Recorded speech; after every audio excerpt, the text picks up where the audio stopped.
All right, let's talk about my favorite grammatical error, which is actually very easy to fix, strangely enough, which is called the run-on sentence.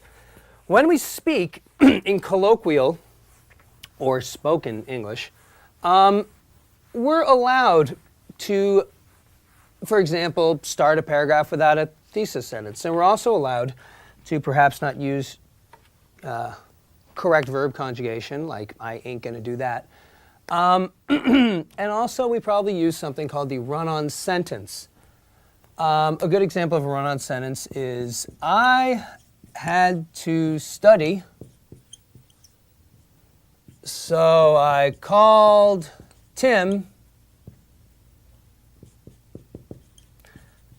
and he came over to my house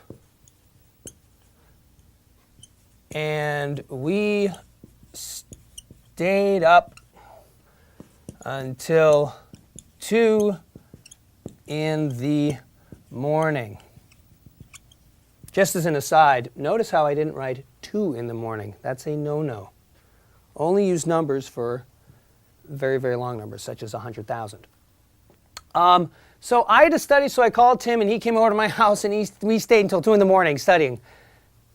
You can probably pull that off in written speech, in spoken English, but when it comes to writing and when it comes to speaking in front of a group or at a job interview, you want to separate your ideas. Now, I tend to use about 2 clauses per sentence. There is no hard and fast rule about this, especially when you're using complicated words like however, which connects to complicated ideas. But I had to study, so I called Tim. That sounds like a perfectly good sentence all by itself. So why don't we put a period here? We'll put a comma after study. How is so functioning in this sentence, Paul? As a conjunction? That's right. It's a coordinating conjunction. And it's tying together 2 independent clauses. The reason why we're doing it like this is because these 2 ideas are totally linked up together. I had to study, so Tim came over, there's no real consequence to that yet. So I had to study, so I called Tim. That's a good sentence. Then we get to get rid of this and, which is nice. We get to capitalize our H. He came over to my house. A little comma there. Once again, we have the coordinating conjunction.